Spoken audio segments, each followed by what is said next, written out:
I'm Tiernan. I'm here with Ian and Jack as usual.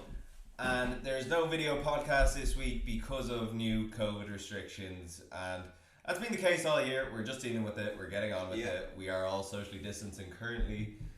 But this week we have a great podcast for you. We have our Halloween podcast. And finally. Obviously we were planning on dressing up and having decorations in the studio.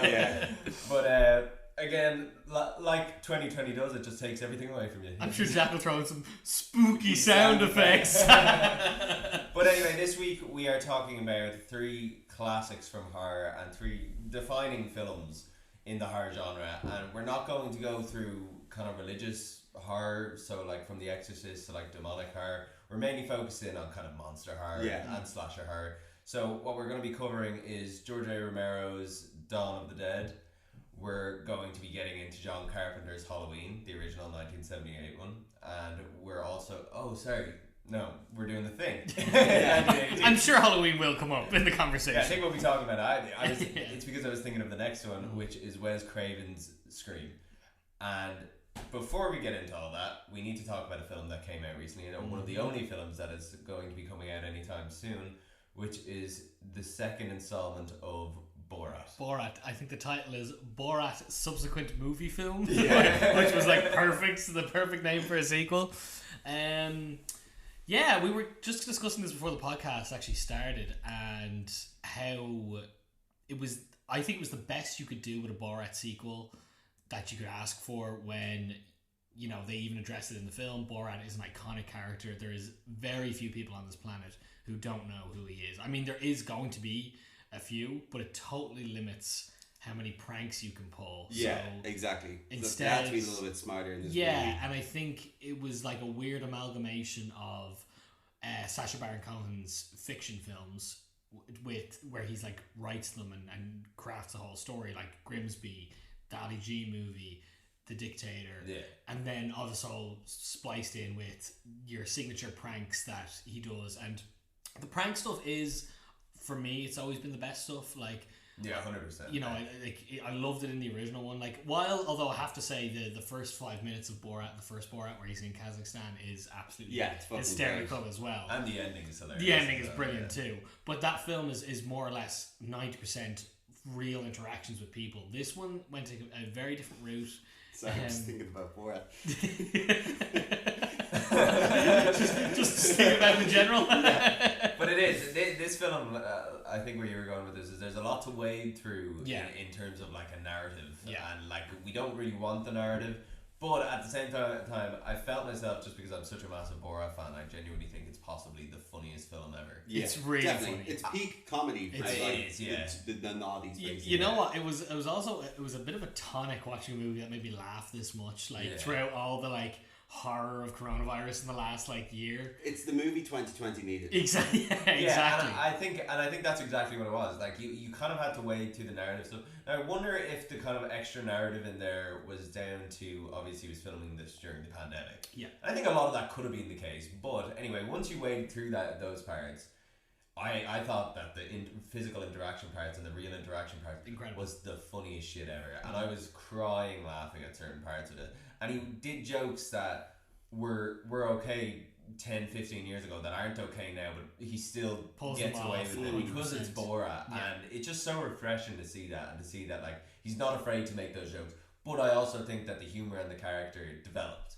Absolutely. And like, you know, Sacha Baron Cohen has always made it very clear that when he's making these jokes, he's about exposing, you know, bigotry and stuff in other people by using... He's baiting it out. He's baiting it out, exactly. It's a horsesue response that he's getting from people. Like, he sets the trap for them to go on these tirades. To let their own personality out. Yeah. Because I'm not being funny now. I don't want to like paintbrush anyone or shit like that. But have you ever been on a night out with like an American and like they start to let their real side out? 100%. You just say something, you're like, whoa.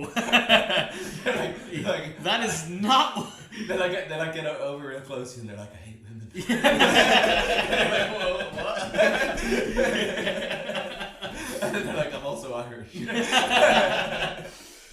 I think the most impressive thing is that Borat came out in 2004, and he can, 16 years later, he can just jump back decide into it, to have 15 years on, I'm going to start doing another Borat film. which is great. It shows like just how iconic and funny the character is, but then it also feeds into the fact that it's difficult to do that when pure you have Borat. and they address that in it. You know, he's walking around and there's people full on. I'd say they actually photos probably of, tried to do like a lot of shit, and then stuff just kept getting found out. every person has seen Borat. Like I haven't seen someone who hasn't. And even if you haven't seen the movie, like, I mean, everyone seen knows. a part of it. Yeah, the references, you know what I mean? Like, it's. But another thing about it was, so they add the addition of his daughter in it, which was a good use of that character because no one knows who that is. And as Tiernan was saying to us before the podcast started, she really matched. She matched Sacha Baron Cohen. She does very well. She did not hold back, and that is not an easy thing to do. And like how. Not only are the pranks just so outrageous, but how Sacha Baron Cohen himself never breaks. He never like giggles or laughs at how ridiculous it is. And she did the exact same. You know what I mean? Like her reactions with people were super. Yeah, like I was saying, I didn't like the introduction of her just because I thought that it might have taken away from Borat, whereas like Asmabat in the first one he was such a perfect secondary character. Also, can we address as well? So in this film, Azamat is turned into a couch. But I was looking up this film on like IMDb. Your man is still cast in this film, but he's not in it. Of course he is.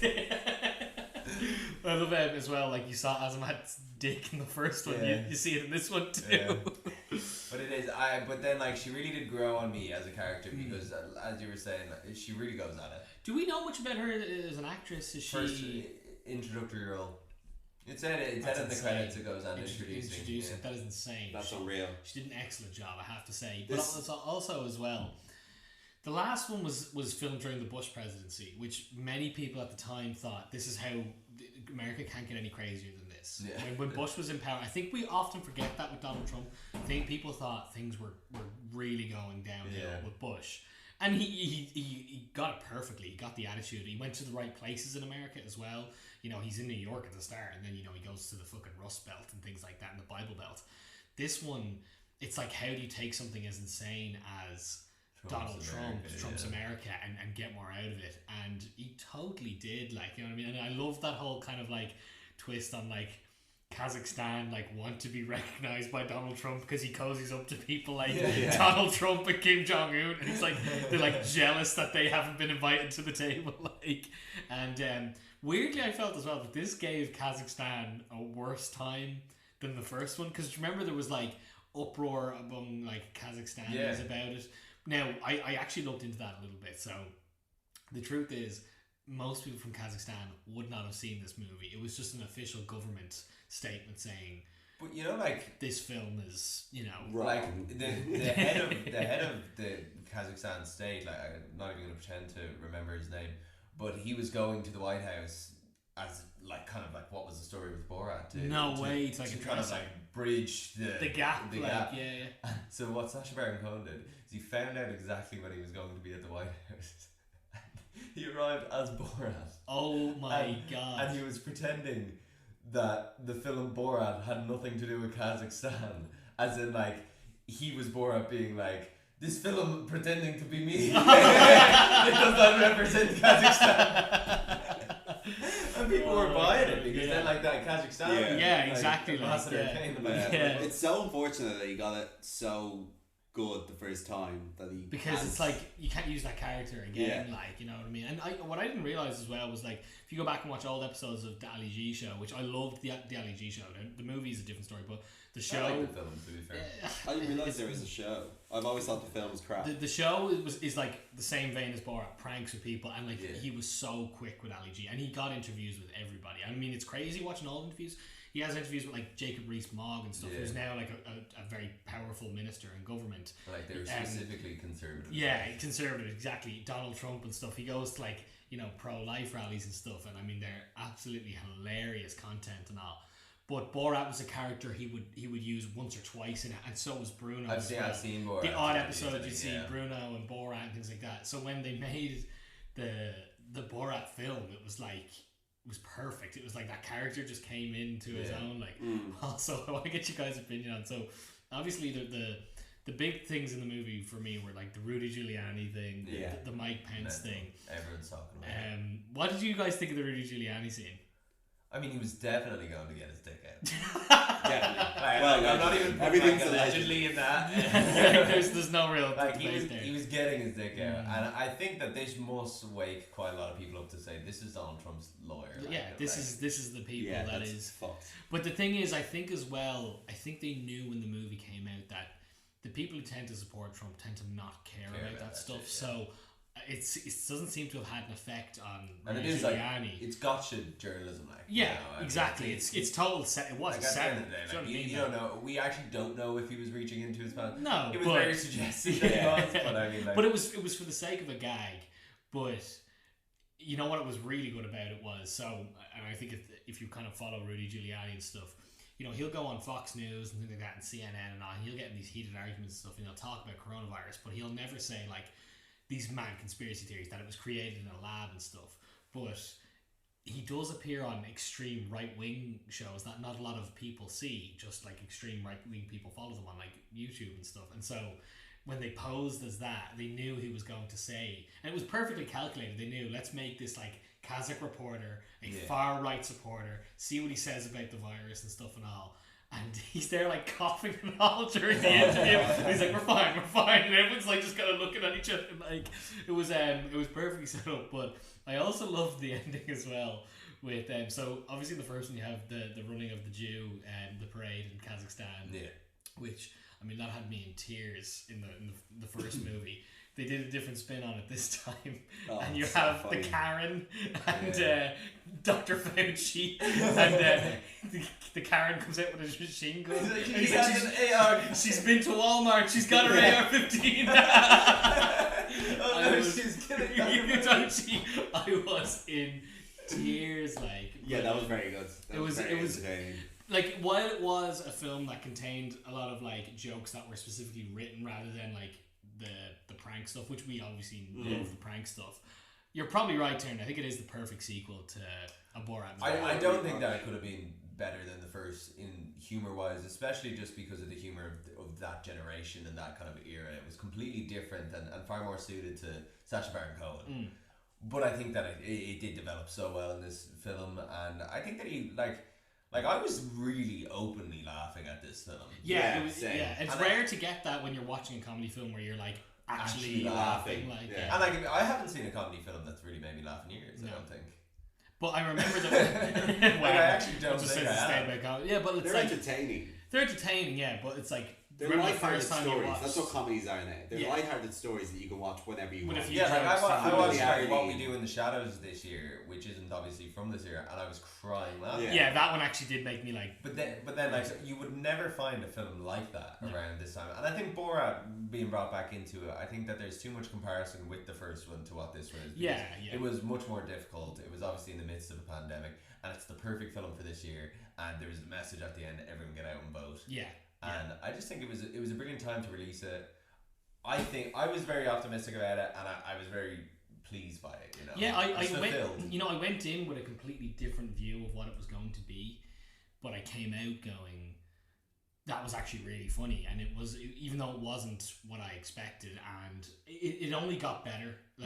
Towards the end, the definitely. Last 10 minutes of that film are really so funny. good. It's just it builds up to it. It's quite short though.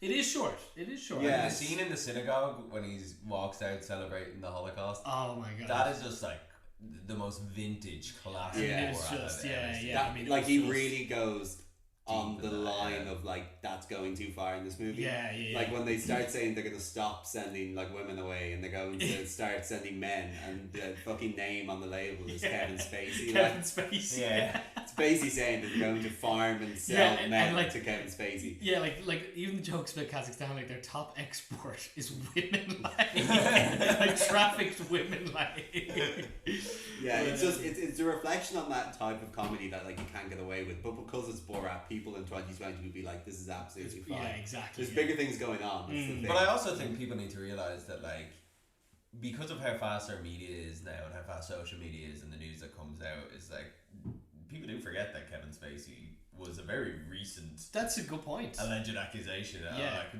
We know that it did happen, and like people like I think that there is a place for that comedy.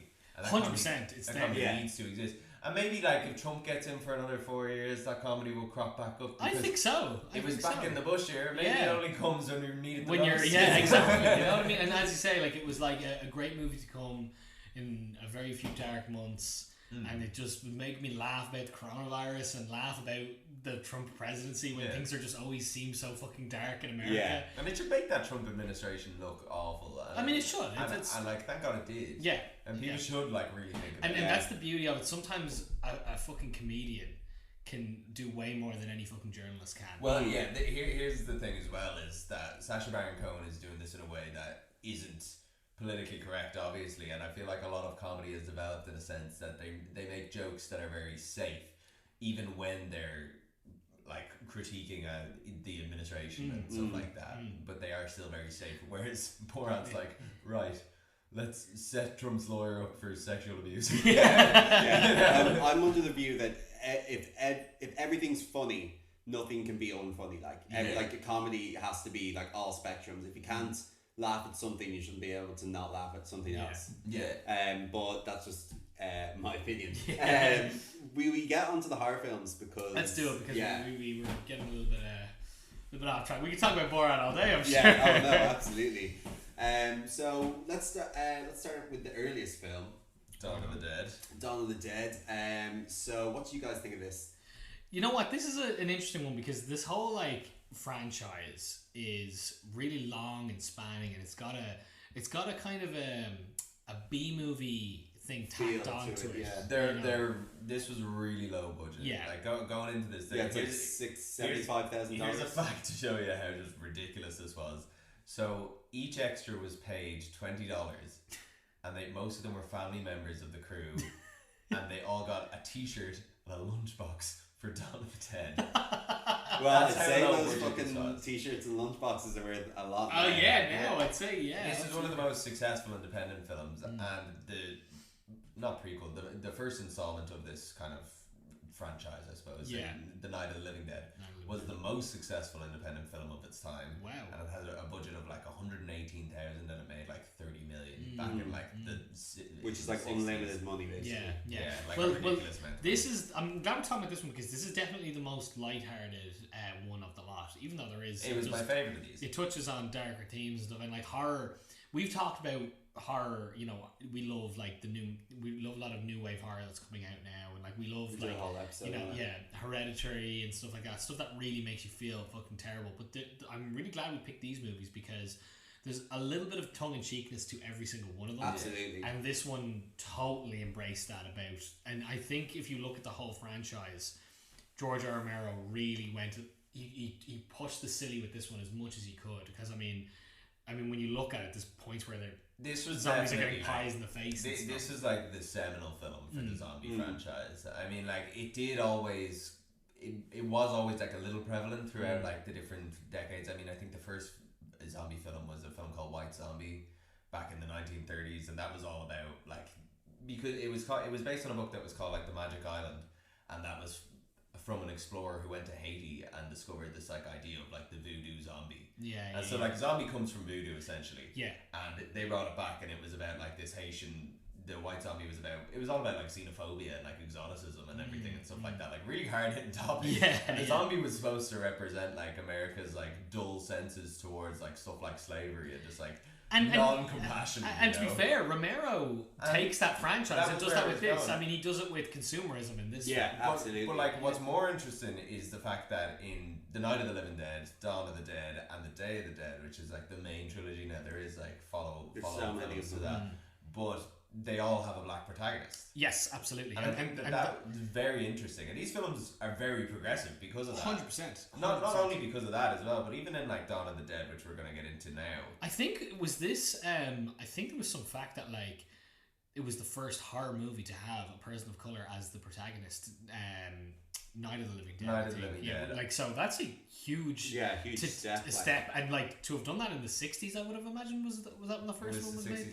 Like, I mean, that was huge. Like, you know what I mean? Like, and like as well, even like as they progress to the Dawn of the Dead, Galen Ross in like an era of like screaming women of like in her, like every woman was just screaming and hysterical. Scream queens. She never screamed, not once in this film, and it was something I noticed and something I looked up, and I thought it was a brilliant fact that she never screamed once. So this film actually, it does tie on to a lot of like really progressive shit from its time, like you know.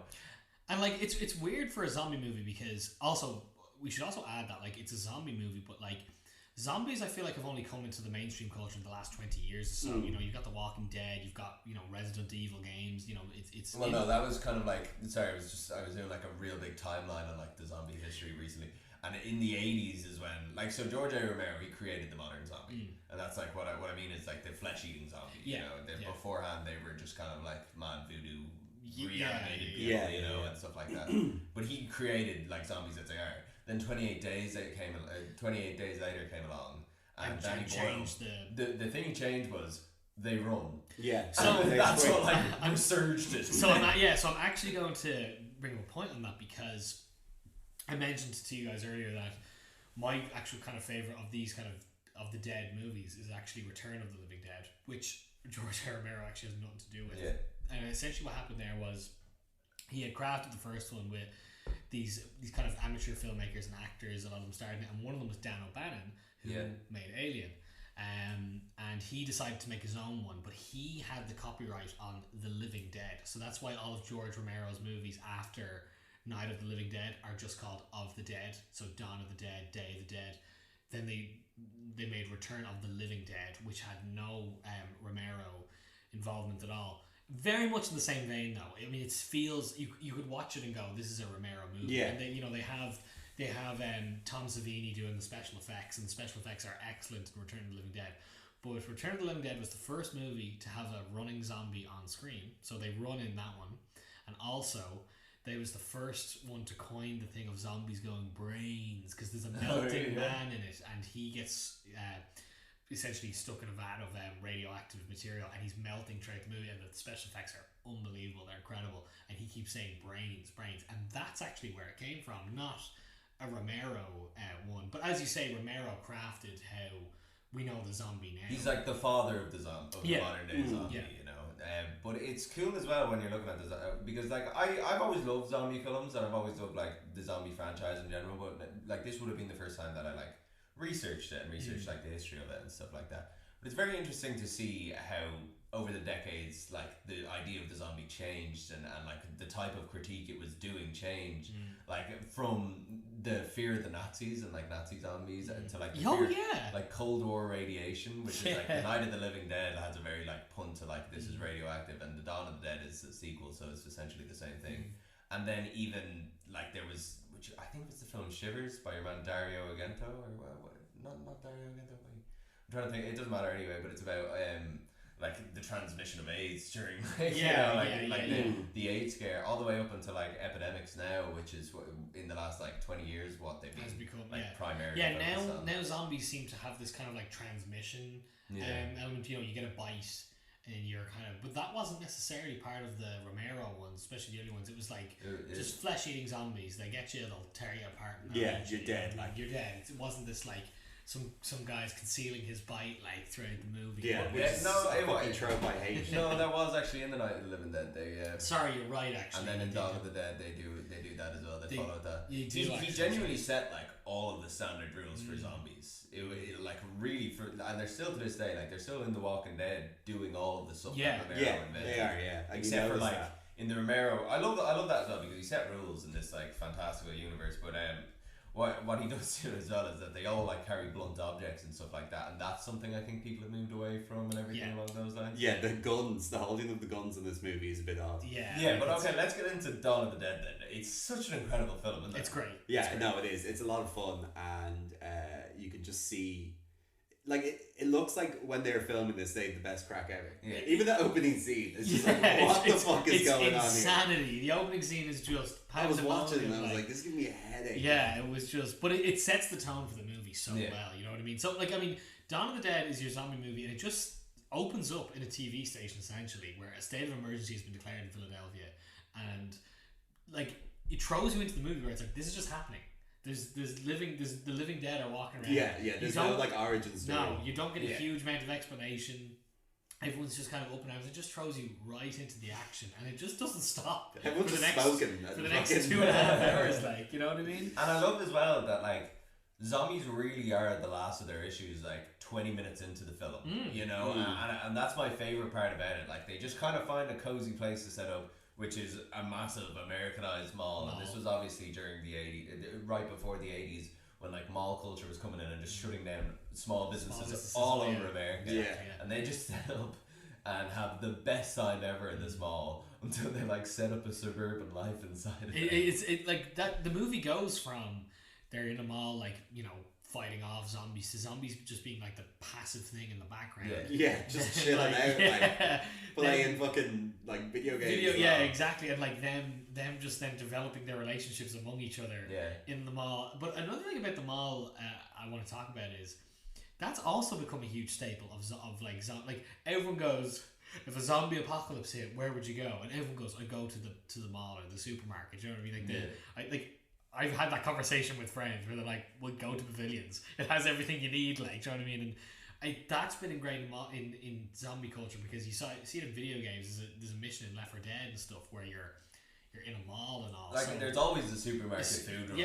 Exactly. Stuff like that. Even in films like Bird Box and all. Like Walking Dead, it's always supermarkets. It's and it's a staple of horror now. Yeah, like it's not just zombie. Like, like thinking of A Quiet Place. Yeah, they go to a mall. Yeah. Bird Box, they go to a supermarket. It's funny how he's like, you know, I Am Legend and stuff. You know what I mean? It's funny how he's mentioned that though, because I would argue that out of all the horror franchises, I think that zombie films and the zombie genre is almost the most impactful on everyone, because I think we've all had the conversations and all wanted it to happen of what would you do in a zombie apocalypse. And I can't really get past seeing that in any other horror genre or any other like monster, I don't know, like category. What would you do in a zombie apocalypse? Every group of people have had this conversation. Because I think the beauty of the zombie franchise is they're a threat, but they're a manageable threat. Yeah, they're a manageable exactly. threat. Like, if you were like saw a zombie, I don't think you'd be like, I reckon I could take him. and Shaun of the Dead did that perfectly. Exactly. Because it was... what it did was it personified what you and your mates always talked about, you know. I was like, but it is hilarious how it works like this, because I was watching Dawn of the Dead recently with my girlfriend, and she was like, Jesus, like, what would you do if that happened? And I was like, I would be so prepared. Did you ever hear Joe Rogan talk about this? No. And he's literally like, oh yeah, drive up west. Yeah. And the guy's like, which car are you taking? He's like, I'm not taking the Tesla, I'm taking the 4x4. Got an extra tank of gas there. I've got a bow. I've got food rations in the back, and I'm just like, fuck. I'm on bread now. You know what would be awful though? Like, I feel like if a zombie apocalypse did happen, the zombie just wouldn't follow the rules, and we'd all be like stab it in the head, and we'd just be getting eaten alive by these carnivorous like monsters. So that's another thing about Dawn of the Dead as well is, you know, so we mentioned that in the movies they only walk. They're just these like slow creatures. But what I love about Dawn of the Dead is the threat is always there, but just because the sheer number of them, and it just can get on top of you when you're not. It's like whenever there's tension in the film, it's like, oh, they're doing something and they're like fine, and then all of a sudden it's like, oh shit, we actually didn't realize how many of them there actually is. And like, that's exactly it. That's like when every like point of like disarray in this film comes, it's when they're overly confident. Yeah, and that's what gets you in zombie films. That's what always gets a protagonist in zombie films. And in, like, even like The Walking Dead, like all of the characters die from getting overconfident. I feel like that's a real staple of these films as well. Yeah. And it's why that the protagonist in this film, he's so like, he's always so cautious and so brilliant in everything that he does, and I really like that because he's an extremely strong character, as well as the original character in The Night of the Living Dead. He's also incredibly strong. Like, it's not a black representation that's a black exploitation, you know? No, exactly, They are very normalized characters, and it's very ahead of its time as well, because they're also very flawed characters in a sense. Like, in The Night of the Living Dead, the main character beats the shit out of the lead woman, and it's in a way that you're like, yeah, hit her, you know. It's not in a way that it's like, God, he's like a black man abusing a woman. It's like I support this. I'm Tim Allen, I support beating. I am not going on record saying that, but it is in a way that what I love about this film and The Night of the Living Dead as well is it's very kind of brash, and there's no effort put into the choreography of like how they're fighting. How they They move. literally just said, go out there and hit that zombie in the head, and that's how it comes across. And it looks so bad, but at the same time, it's like if I was swinging a hammer at a zombie, that's exactly how I do it. Yeah, exactly. But there's such funny things in this film, like when they're just running along and they just swing a jab out. Yeah, there's Yeah. shouldering zombies on the way out. Like, it's so B-movie, but it's very entertaining. It's all part of the charm, though. Yeah, I mean, no, it's extremely charming film. And you know, some of the practical effects are quite good. I mean, I love that scene where he's walking in the chopper, the zombie's walking towards the chopper, and it takes off the top of his head. And I was like, that's really good. And you can tell they put a lot of effort into getting that shot so right. But as you say, Jack, I get the impression that, you know, and like, you would know this from George Romero because everyone who worked with him was like, he was a pleasure. He was just a man who loved what he did and loved the franchise. And everyone, you can just tell, was having a blast making this and was like, we're just going to have fun shooting this. And like, it's an incredibly ambitious movie because while it's made on a shoestring budget, and a lot of it is set in the mall, you know, they did have to shoot stuff with a helicopter. They had to shoot large crowds, and it's even like it's 2 hours and 15 minutes long. Yeah, it's a long movie, and they have the extended version on YouTube. Like this, oh my this God. is all on YouTube for free. No way. On the official I account. saw the theatrical version on YouTube. I don't know if it was the extended version, but yeah, like all of it's free and ready to go. It was a really whereas I couldn't find the fucking Zack Snyder remake anywhere. Oh yeah, well that's just studio. That's I just watched the opening scene to that, and I was like, right, I need to fucking turn this off. That was terrible. I watched it for like research purposes, and then I saw like the final battle at the end where it's basically like they pimp out a bus. It's taking everything bad about modern horror films and just putting it on the franchise. It's overly goring it and making it. They gave it too much of a budget. There's like something I love about this film, and it was a fact that I thought was brilliant as well, is that they had to shoot this from, I think it was 10 p.m. when the mall closed. So after to shoot throughout the night, around 6 a.m. in the morning, because that's the only time they could use the mall, like essentially, and they had to stop during Christmas because there's too many Christmas decorations up. like it's stuff like that just it adds to the charm. Yeah, you can see why this film was so good and why everyone involved in it put so much effort into it. I mean, like one of the Raiders, he was the one that really stuck out. Tom Savini. Yeah, he was like a massive part in like a horror SFX, and like just he's in like Dusk Till Dawn. He's also just a really cool guy. He's a cool guy. He's just a very cool dude. Like I think every member of his family was in this. Yeah, like the two children that run out on them. Can we talk about that as well? This movie has the balls. I know. To have a scene where the protagonist shoots 2 zombie children dead. You don't get enough kids dying in movies these days. No, but you actually don't. You don't. It happened with American Sniper, and they were like, we can't do that anymore. Yeah, I know. We're not allowed to do that. But those are Tom Savini's niece and nephew as well. So that's hilarious. So they all had just like random members, just everyone pitching in, and it really does come across in the film because even like when all of the raiders come in and they start slapping pies in the zombies thing. That's where they just went full silly, and you can tell they just were like there's people laughing during the filming of this. Like, when the zombies are like at the door, you see people like looking at the camera. Yeah, kind of like having a bit of a giggle, like this is hilarious. But it is, and I mean, like there's even like they're doing the spritzer all over the camera and stuff like that. Like it's pure slapstick humor that you wouldn't think would fit this film, but it really does. It does so well. Like even the fact that like no one's questioning like, all right, there was just a load of cream pies there. They just pulled them out. Like who was baking these? They've been in apocalypse for months. They've been there for ages. Like, but even like little things like the Hare Krishna zombie. That was hilarious. which apparently was like a huge thing in like the late 70s and the 80s, where there was always a Hare Krishna there, because do you remember there's that whole joke in Airplane where he's like getting like. So I love that like staples of like the time in America and stuff. Yeah. But the thing is, George A. Romero took this franchise and used it to put in like obviously social commentary and stuff. So like the serious topics that they touch on, you know. Yeah, I love when it's like, why are they all here? And it's like they must be here because they were returning to an important place. Exactly. Walking outside JC Penney's. They're returning to what they know, and it's actually like habitual, like in like it's one of the main critiques of consumerism and like popular culture. And it's crazy to think that a zombie film can do that.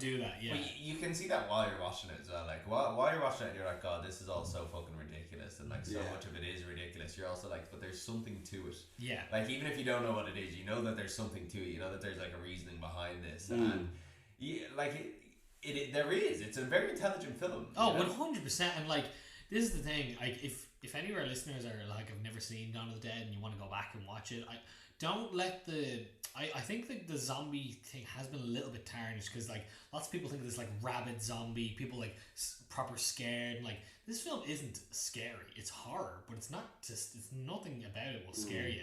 But it is just enjoyment. And I mean, these films were just purely made to entertain, and they were movies that the beauty of them was how independent they were. They could make them whatever way they wanted to do them. So when you're watching it, while it's not necessarily the same level of like filmmaking that you would expect from like a zombie film, it literally is it's so rooted in its own message that you're like watching it and going along with it, and like you're on board with it within 5 minutes. You're like, oh, I care about these characters. The acting's not amazing in it, but the sound editing is a bit, you know, tetchy and stuff like that. Even the way it looks, but it's like there's all these different flaws, but when they come together in one finished product, well, it's like that's how perfectly it works. Tom Savini came out and was like, so the blood looks, because he was handling the aspects essentially. He was like, the blood looks so shit, and I painted everyone grey. They turned out blue, and he painted them grey because it was supposed to be a sequel to Night of the Living Dead, which is black and white. Yeah, which is black and white. Yeah, and so like, of course they come out grey, but he was like, it came out blue. And George Romero was like, I loved everything about it. He was literally like, the blood made it look like a comic book. I love that. He was like, the blue made them look like they were actually dead. I love that. And again, like we keep on saying about this film, it seemed like a family project. Yeah. And horror really did go so big budget. I think that this actually set the precedent that you can make, and Halloween, which is the same year. Halloween is as well, like topping the independent film of The Night of the Living Dead for how much a film can make, because that made like 70 million, which was like double what The Night of the Living Dead made. But these films really set the precedent for like, you can make a lot of money off these shit films. Yeah. And because it is a bit shit, even though it's a really good film. Yeah. And also, it was like, it had this whole culture of like teens going to the drive-in to watch a zombie movie. Yeah, exactly, because there was more disposable income at the time. There was drive-in theater at the time. I mean, a lot of stuff was happening that you wanted to bring teens into the audience. And then, of course, oversaturation came, and horror started taking itself way too seriously, unfortunately. And I think like the 80s, which we'll slightly get into, I think like Scream is like the perfect example, because Scream is like past it, but then it gets to the point where it's like, Scream is kind of a critique, if anything. Absolutely, Scream is like self-aware. It's Scream is like 1 or 2 tiers before the scary movies. Yeah, it literally is. Like the original title was Scary Movie. Like, let's move on to The Thing. So I watched this for the very first time last night. Wow. So obviously I'm terrible at stuff like this with movies. You know me, like I haven't seen some really important films that I've been working on. But I watched this last night and this film blew me away. It is amazing. I love it. I love everything about it. I love the sense of paranoia that you get from this film is top tier. It's amazing. It's like you're constantly wondering who is the thing. And it's interesting how it can be in multiple hosts as well. And like there's so many characters, and it's definitely worth a rewatch 100%, to catch more of like what's going on in the film. But the setting and the concept is so interesting. But there's one thing I didn't like about it. It's the very opening scene with that weird alien spaceship. Yeah, so that was just. I feel like that was just this film was interference. This film was what, 1980, I think, bang on the button. 1982. 82. So sci-fi was all the rage. Alien had already come out. I would imagine they probably felt you need to have a shot of a spaceship. Yeah. Well, it is. It's based on a graphic novel, and there was The Thing from Another World. The Thing from Another World. And yeah. They were very much set in kind of like these are aliens. Like, in the graphic novel, it did have a form. The Thing that it would revert back to. It was like a weird red-haired slug thing. Yeah, they actually like describe it like in stuff, and like the original the 1950s movie, it's just like a guy. It's a Frankenstein. It's a Frankenstein. And that's like rated so much higher than this film. Yeah, I think that's more of a douchey thing. 100%, because I mean, like this is John Carpenter, who is the inventor of the slasher film. Essentially, yeah. Halloween. He's an absolute horror icon. Yeah. He also, as well, is another thing is we were talking about George Romero and like his comment on like consumerism stuff. He actually made a movie called They Live, I think, and it's that meme where you see your man putting on his glasses and it says consume and everything says consume and like buy and stuff. So he is another director who's very like into it, but the thing isn't necessarily making any comment at all. It's just, as you say, Jack, a movie about suspense. It's set in like this in the Arctic Circle, where these 10 researchers are working in the fucking arsehole of nowhere. And essentially it opens up where this Norwegian guy is chasing this like husky and he's shooting at it, and these guys are going, what the fuck. They eventually stop the Norwegian guy, they tie up the dog, and then they realise something has gone horribly wrong, and essentially the movie just takes off from there. And it's very contained in just in that one facility. Like there's one or two scenes outside the facility, but my favourite thing about this horror movie is people act like I would have acted. It's not where you're watching a horror film and it's like, oh god, you wouldn't do that. You wouldn't do that. It's like you don't go into the garage and check out. You're not going to the basement alone, like exactly. This, it's literally like, okay, we need to go check out the other station. We need to go see what they were doing. Oh, get that dog away, lock that up. Oh, there's a noise. Let's go check it out. Get the fucking flamethrower. You know what? That's a really good point, because I never really looked at it that way. But you're dead right. It's a movie where they do everything right. Yeah, like they do absolutely everything that you would do. But the monster is them. And that's the scariest part, because in comparison to Alien, and these films are very similar, because they're both in isolated areas, obviously in a ship in the middle of space. It's one monster that's picking people off. Antarctica, and there's a monster picking things up. But the difference between Alien and The Thing, and it's why I think The Thing is far scarier to Alien, even though I obviously love Alien. But Alien it has a form. It has a physical form, and that's like an elegant form, if anything. It very much is a monster, whereas The Thing is just, it could be anyone.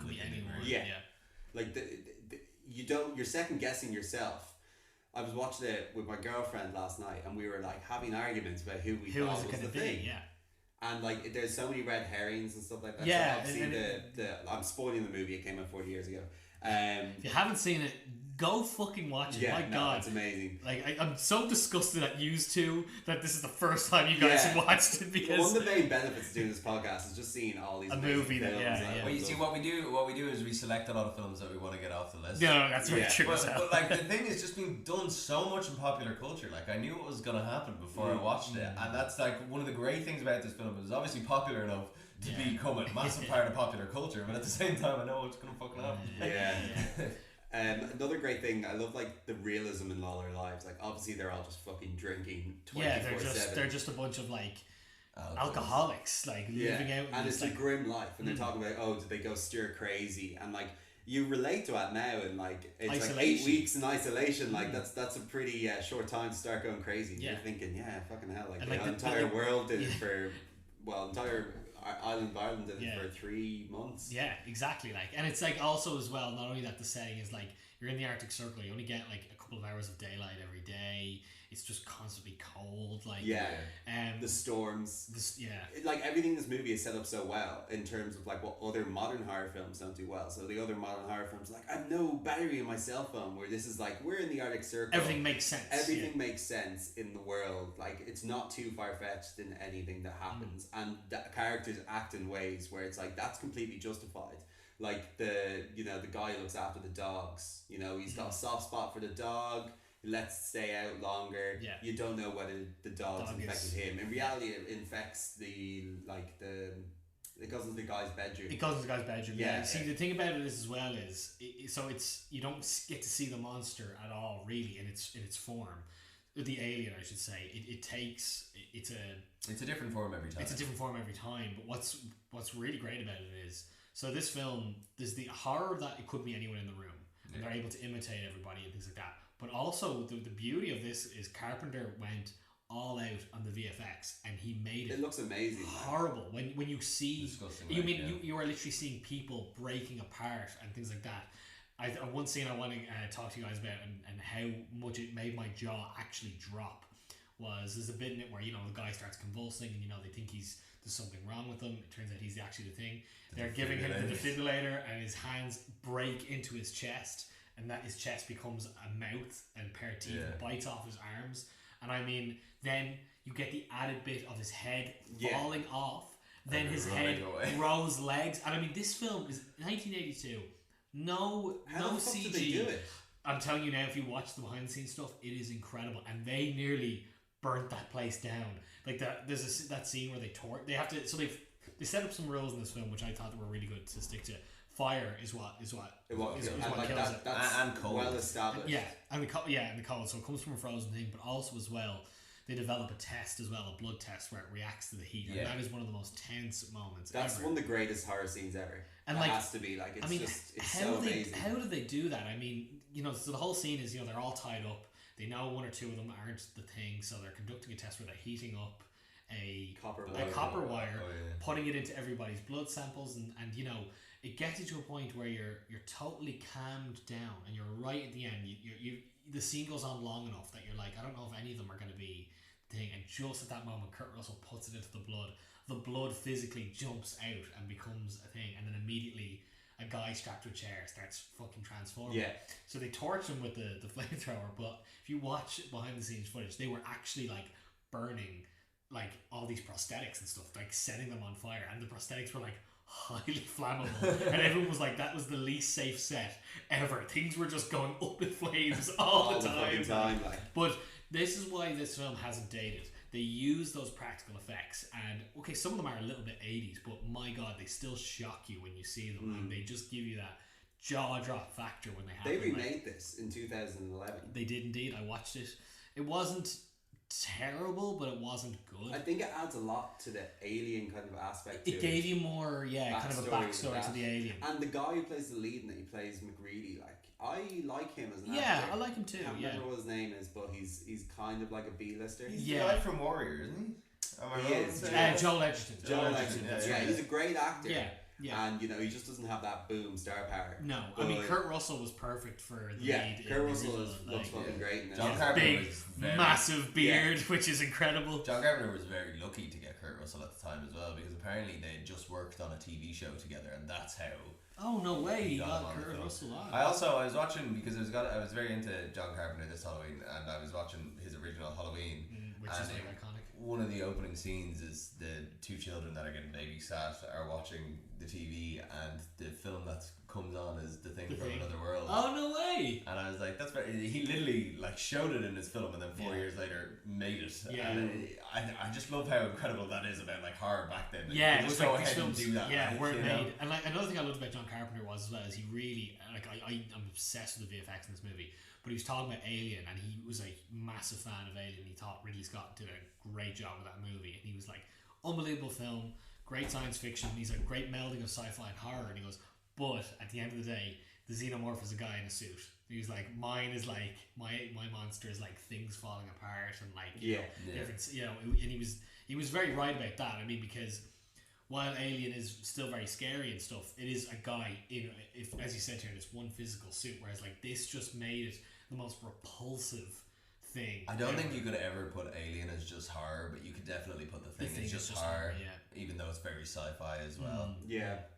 No, it's just excellent. It's just so good. It's aged so well for a movie that's coming up to 40 years old. And it's perfect if you're into the game Among Us, which is very popular. It's that kind of stuff. We don't really trust it is pretty much the same fucking thing. Yeah. It's cool to see who's the imposter. That idea is still relevant. Yeah. I'm definitely going to have to give it a rewatch because there's just so many things that you can hardly notice. And obviously the ending is a big...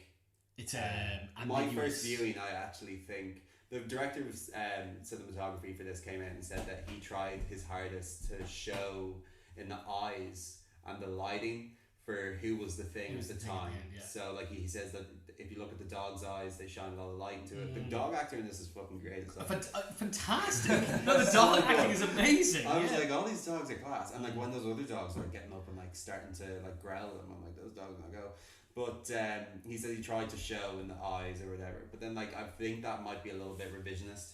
Probably, you see, that's very kind of like, when like it's this like when movie is actually about this, and it's like came out 40 years ago. It's when like a movie comes out and they probably didn't expect it to be as analysed as it is, and people were like, I think they kept it ambiguous for a reason. You're just meant to the whole movie is ambiguous. But like any artist is gonna roll with it. Yeah, absolutely. It's good. Who do you think was the thing at the end? On first viewing, I think it's Kurt Russell. Do you? Yeah. I always thought it was when I first saw it. I thought it was Childs. I thought it was Childs at the end. And it's just the two of them, and They're fucked anyway. They're fucked anyway. Exactly. The whole world's fucked. Like there's nothing. The whole point is nothing. Exactly. But what I was thinking is like, how did the thing get out of the Arctic Circle? Oh, because a rescue helicopter. Oh, it was coming. Yeah, the rescue's on the way. It's actually that's not mentioned a lot in the film. No, it's mentioned like in passing comment that the rescue will come and then the world will be fucked. They also do like a very 1980s simulation on a computer where they type in like how quickly it will take over the world. Wasn't it like 28,000 days? Yeah, 2,700 hours. Yeah, it's like 2,700 hours. 27,000 hours. Yeah, sorry. it's like the entire world will be infected with this thing. Like, and it was so 80s. It's like the DOS, the fucking green text like coming across. Like, Have you ever seen the movie Outbreak? It's like it crawled so contagion could soar.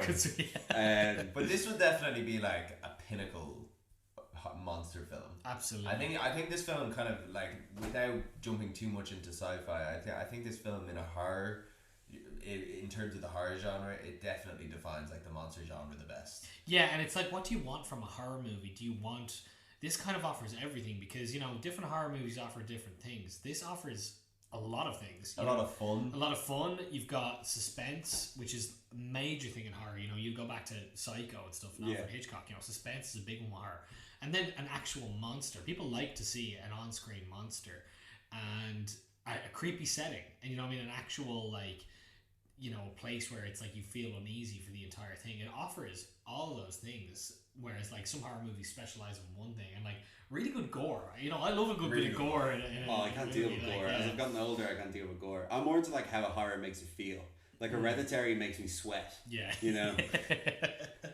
Hereditary makes me just like uncomfortable. Yeah, uncomfortable. Like I'm more into that kind of horror. Like I'm more into like hurting myself for 90 minutes. But it's so strange, just like again on like John Carpenter, where his career went after this. Like, have you looked into him? He's made a few very weird movies. He made like Escape of LA.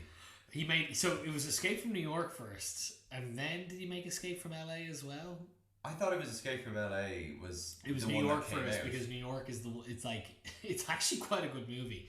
It's essentially Kurt Russell's in it as well. His name is Snake.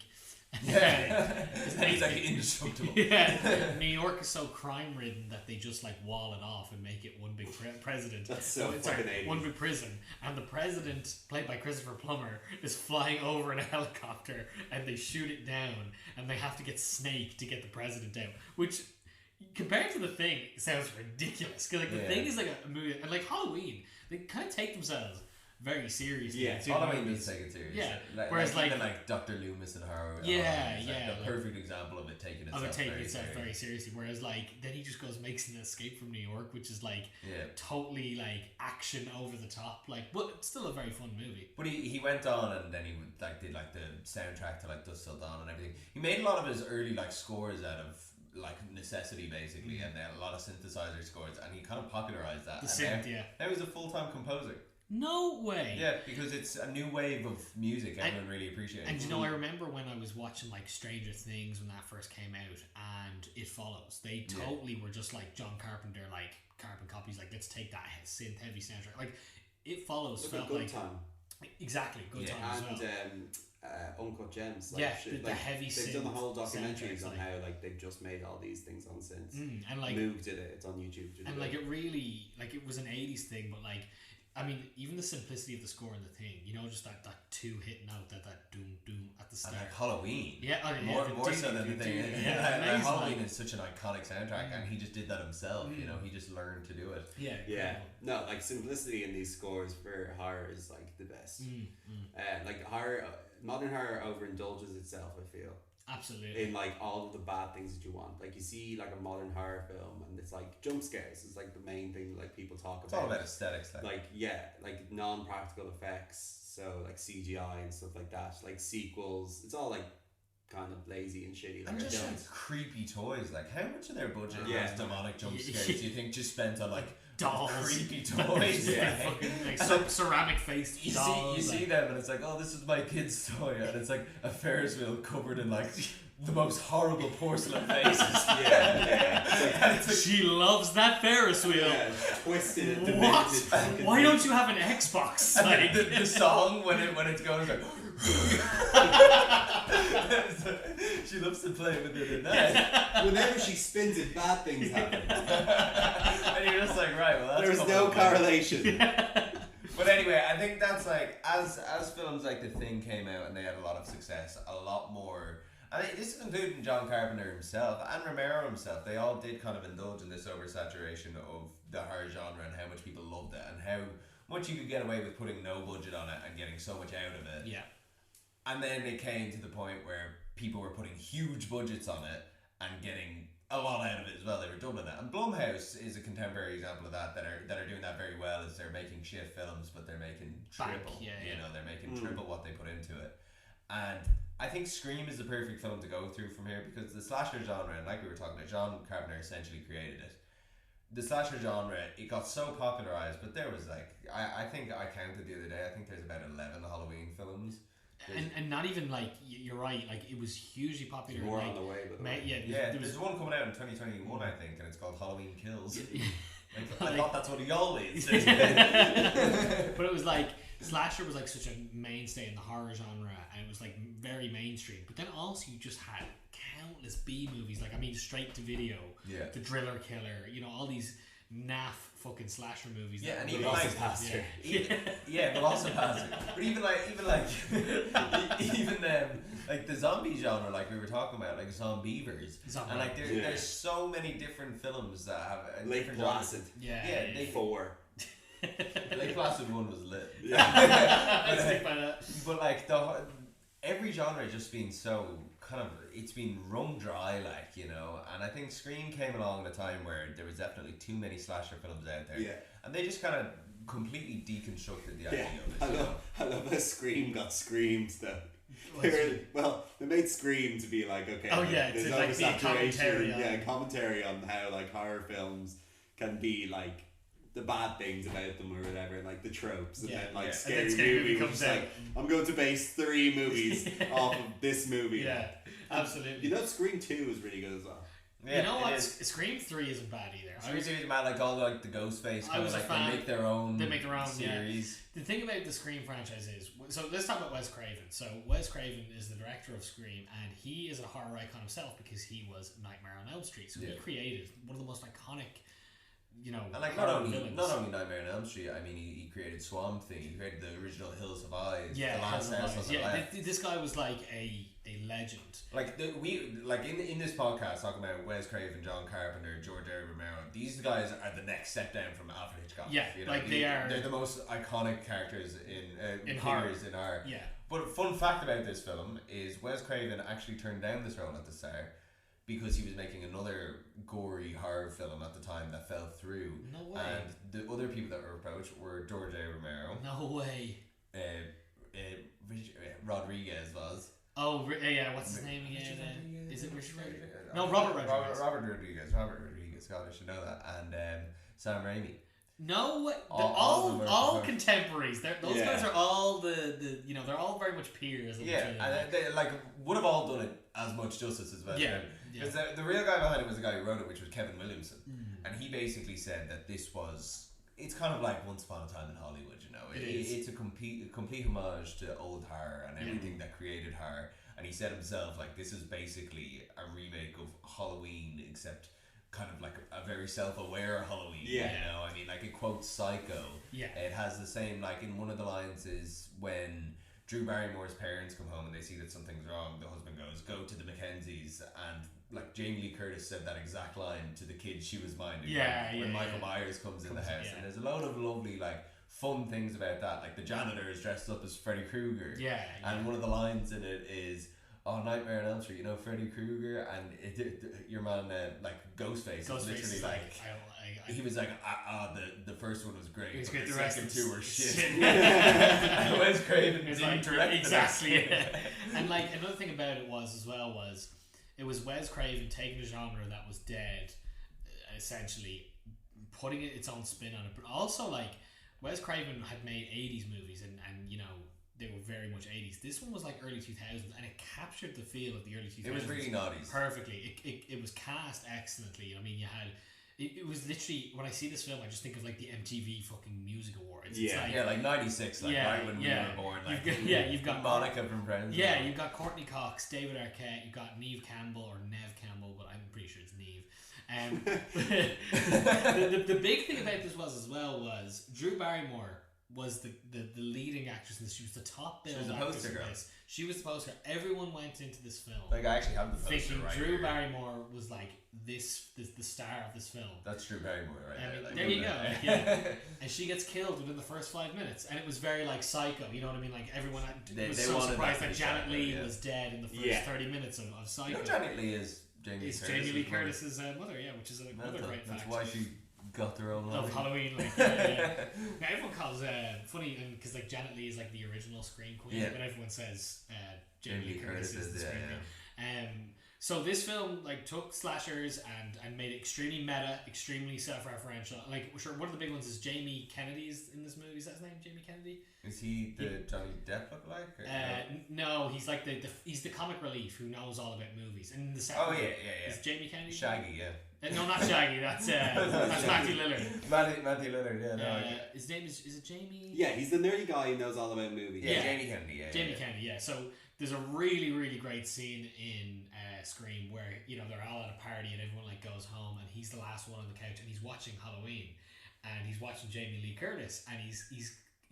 saying, "Don't go in there, Jamie. Like, don't go in there." And meanwhile, Ghostface is standing around him, and it was extremely self-referential that you have an actor called Jamie telling Jamie on the TV not to understand. So it was full of these like horror movie nods that like Wes Craven was able to like put in and like execute them perfectly. You know what I mean? In any other movie that might come across as like ham-fisted, but Scream feels that way from the start, and that's all down to Wes Craven understanding the genre better than anyone Bob else. Weinstein said that this film, why they changed the title from Scary Movie, is they didn't want it to be a funny movie with scary moments. They wanted it to be a scary film with funny moments. And that's I essentially get that. Like when they Yeah. open the fridge door and they smack Ghostface in the face while he's chasing the woman, and like there's a lot of elements to that are very fun and very kind of, they keep you involved and they keep you interested. But there is also a commentary behind it. Like there's that line, horror films don't create serial killers, they make serial killers more creative. Yeah.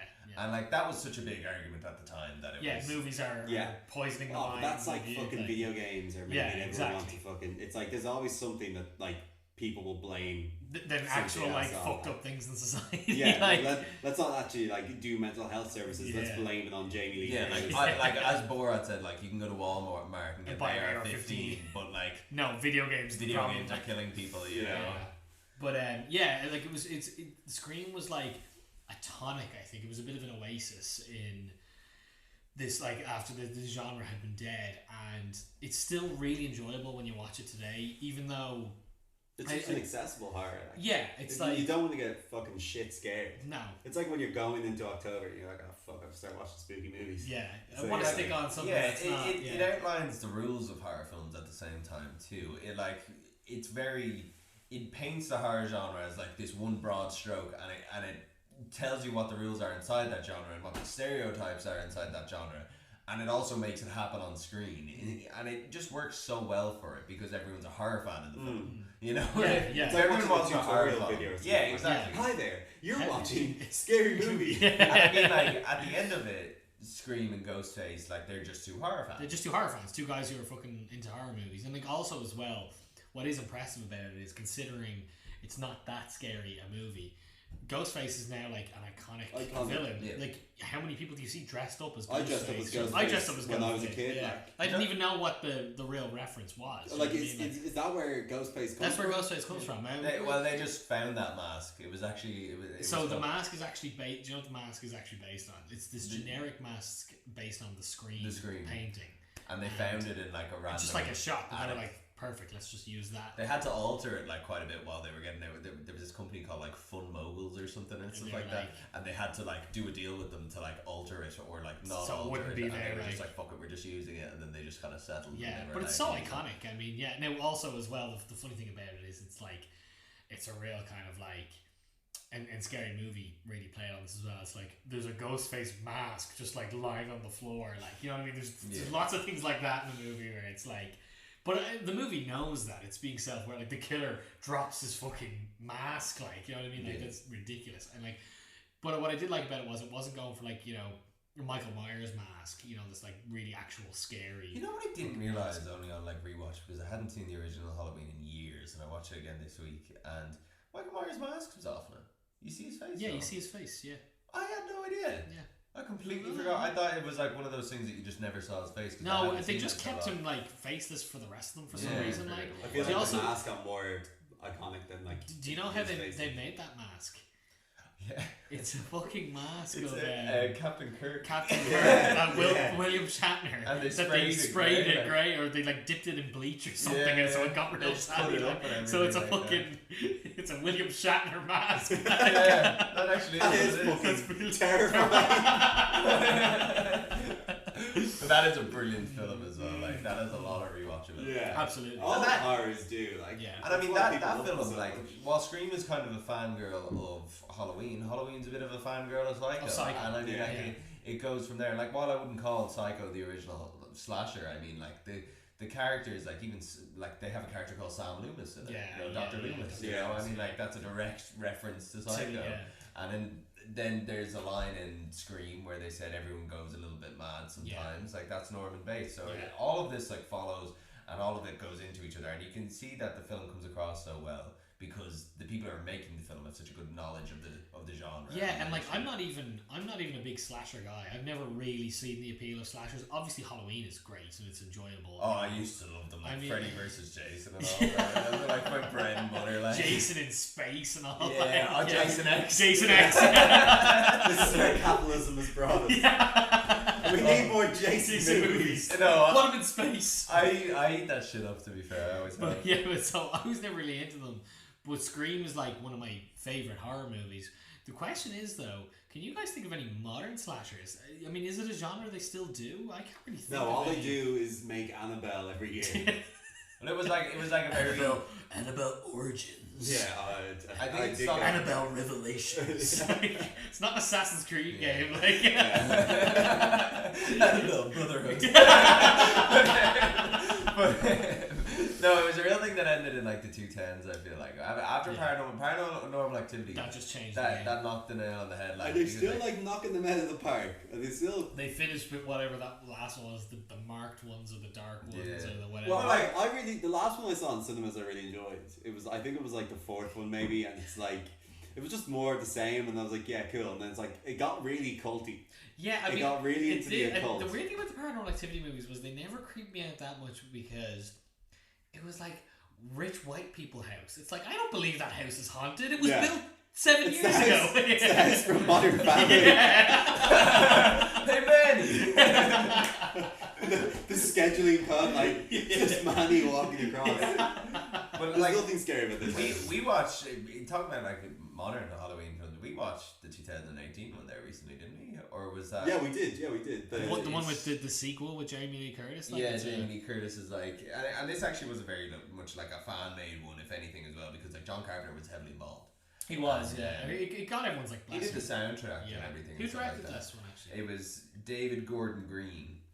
And Danny McBride was actually one of the writers. No way! I love him. And so it was like Deborah, like obviously they took all the characters from like Deborah Hill's original writings and John Carpenter's original writings. But I mean, it was one of those things where like Jamie Lee Curtis was like this psychopathic monster as well as Michael Myers, and then he was the real monster here. Like that actually it's what it was getting at, and it was really like a kind of like a subvert your idea of like the Halloween.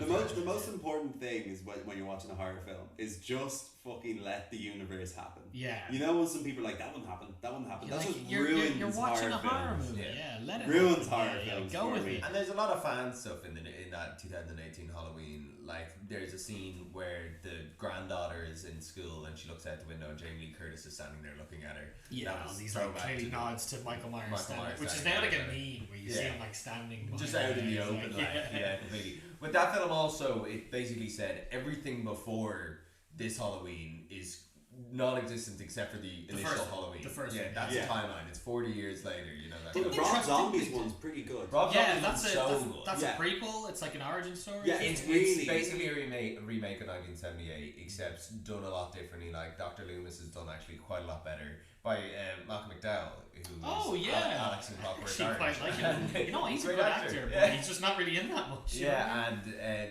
so it follows all the same stuff. You have the same costume on Halloween that the kid was wearing, except Laurie is like, he has like a baby sister, and Laurie is the baby sister. So there's more of a reason why he's coming back to this town, and he's stalking Laurie, and it has a lot that the older film didn't have. Obviously, you can put that down. It's also, it shows he's from like a really dysfunctional family. I always got from the first Halloween that it was just like he's just a psychopath. He's meant to just be evil. He's just a fucking because evil, John Carpenter said that he was on a college trip to a mental asylum, and he saw like this young boy who was there for like a heinous crime. I don't know what it was. It didn't really go into detail. But he said that his eyes just looked dead. And he basically just wanted to create this like personified evil. And that's like why you can't kill Michael Myers. Yeah, because like, just like pure evil. You can't kill evil. Like, I mean, Jamie Lee Curtis actually calls him the boogeyman in it at one stage. He's like this like extraterrestrial being. Like, he's not. He basically is. He's not a real human. And I suppose they humanize him a lot more in the Rob Zombie film. Yeah. But at the same time, I think that works in many ways, and it doesn't work in many ways, because like once you start to humanize him a little bit, you start to not be okay with how much he's getting like decapitated. And just like keep on walking and everything. And then there was that film. Remember we watched that film, and I thought it was a Rob Zombie one that we were watching, but it wasn't. And I tried to show you, because I was trying to show you guys the Rob Zombie one, and we watched this one, and it was so fucking mental. It was like there was like seances at the end, and like he was like an evil spirit. Was it a Halloween? And, like, there's one. There's a 2018 Halloween, then there's one like 2015. I'm gonna What's say it called? It was a Halloween H2O, maybe. He's like Halloween Resurrection. No, H2O is even weirder, to be honest. Well, like, you know, the weird thing was as well as about the Halloween franchise was at one point it was going to be like an anthology, because like the fourth one is like no Michael Myers. It's just like its own story. Or maybe it was the third one. Set in the universe of what? But they just present day. Well, they just normal were like, life. It was like, let's try out an anthology movie. They tried it and no one liked it, so let's just bring Michael Myers. What was H2O? I don't know. No, it wasn't H2O. It was like Halloween 3 or something. One of them has no Michael Myers in it, and it's nothing to do with Michael Myers. They were gonna try and make it like, which I actually I always like that about like a horror universe, like, you know, like, it's all just like different stories, but which they've never really been able to do, like, except for the dark universe. Oh God, we could talk about that. Well, sorry, it was Halloween 2, Family is Forever. See, that just sounds fucking shit. That sounds brutal. That's like red flags all over. Yeah, that's like Chucky. Chucky. Yeah. That's like Chucky 9. Chucky is not scary. Like, no. you watch Chucky and you're like, what the fuck is this? Anyway, guys, we are at time, but I am going to ask you both to give me 3 other horror films that people should watch, other than these 3 essential ones that we picked out. It could be from any classics, new age, modern. Wow. I'm putting you on the spot here. Yeah, I want to go last. How many do you want? 3? You could give me at least 2. Okay. One of them I'm really going to put out there is Saw 1 is a solid fucking horror movie. Brilliant horror film. And it's a great story. The first one, whatever the franchise became after. I think it comes like a detective drama. I kind of actually enjoyed how ridiculous it got, to be perfectly honest with you. I've always been a fan of how ridiculous Saw was. I really support like Ryan Top. I'd watch like Saw 7 and still enjoy it. But the first one is genuinely great filmmaking and great horror and a brilliant villain. Another one I'm going to say is, and I talked about it in the last podcast, but The Ring. And people used to talk about it all the time, and no one talks about it anymore. The Ring didn't get like... Go back and watch The Ring, guys. It is so scary. If you want to actually spook yourself this Halloween, sit down and watch The Ring. Yeah. It is fucking great. It is a fantastic movie. Is it 2? At least 2. At least, I could give a third. Let me 2. Come back to me. Right. I'm gonna say the remake of The Hills Have Eyes. Wow. I loved the remake of The Hills Have Eyes. It was a film that really sat with me, and I absolutely loved it. To be fair, the inbreds in that are terrifying. They're terrifying, and they do real fucked up shit. They crucify the dad and light him on fire and stuff. They're really horrible stuff, and they start breastfeeding off the one. Horrible, really gross. Who did that remake? That wasn't bad at all. It wasn't bad. It was a really good one. But then I'd also say a more recent film, which I didn't like at first, but when I sat with it, I actually really liked that. And I think it was almost like the segue into the likes of like the Ari Aster films and the Robert Eggers films, which is Mother. Oh wow! Really fucked up film. Yeah, is that more of a fucked up film? Because I haven't seen it. I've been told to watch it. I never thought it was horror, but it was. I watched the first 10 marketed. minutes and I was like, It was definitely. It was marketed as a horror movie. yeah. For me, it's a horror. Like, there's some heinous stuff that happens in that film. Like, really horrible. Isn't it It's- global warming or something in the end? Well, she's. I think it's like the story of Cain and Abel. Yeah, it is. It is. Yeah. But then what I would also say as my final Bible one, has some freaky shit in it, man. Yeah. my final one is I have one there in my head. I'm gonna go with Misery. If you haven't seen, Oh, Misery that's a good with one. Kathy Bates. Yeah. I think that's one that gets written off as not really a horror, not really a thriller, but it's an incredible film with one of like the best villains ever. Jack. I'm going to go for one a little bit outside of the box. Slither. If you haven't seen Slither. This is James Gunn's like favorite movie he's ever made. Yeah. He So literally if you guys I've haven't seen Slither, it's so gross. if you haven't seen Slither, it's great. It's gross. It's funny. It's like a really dark. It's a black comedy, Yeah, like. black comedy. And it's got loads of horror elements in it, and it's so funny. And it was a movie that was on Sky between 2004 It and was 2010. always on. It was always Just on. always on Sky Horror. So that's what I recommend. Creep 1, Creep 2. Love those two movies. Brilliant film. We've talked in depth about those before. Yeah, that's it. Slither. Go get on Slither. Yeah, guys. Slither is Final great one, crack. and then I mean, there's so many I could actually pick, but you know, I can't say that. I was gonna say The Shining, but you guys will chastise me for that. Well, Doctor Sleep as well. Doctor Sleep, yeah, I love Doctor Sleep. What I'd also say is another film that really scared me as a kid was the original Grudge.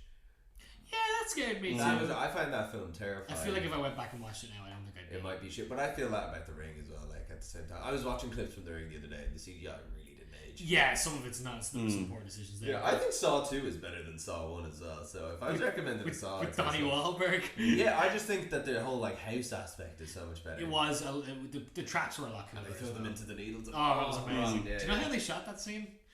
with real needles? I have to say it now on the podcast because you started.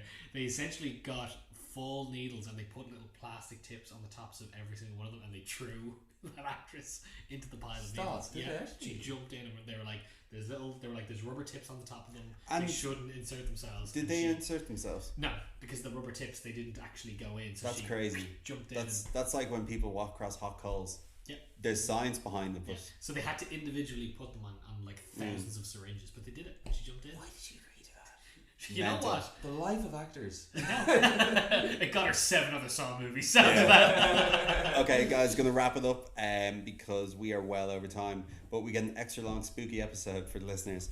So next week, We're doing both the Suspiria films, so the original and the remake. cool. Don't know anything about them, so I will be completely a clean sheet on this. As will I. Yeah, cool. So excited. please, guys, this will go up everywhere that it normally goes up. Unfortunately, we won't have a video on YouTube, but the audio will still be there. If you could please give us a 5-star review on Apple Podcasts, it means so much for the algorithm. If you could follow us on Spotify, hit up our Instagram at The Full Feature, hit up our TikTok at For all you kids out there. hit up our TikTok as well. The link will be in our link tree in our bio. In. Yeah, every fucking week. Please subscribe to us on YouTube as well, and we will see you next week. See you guys.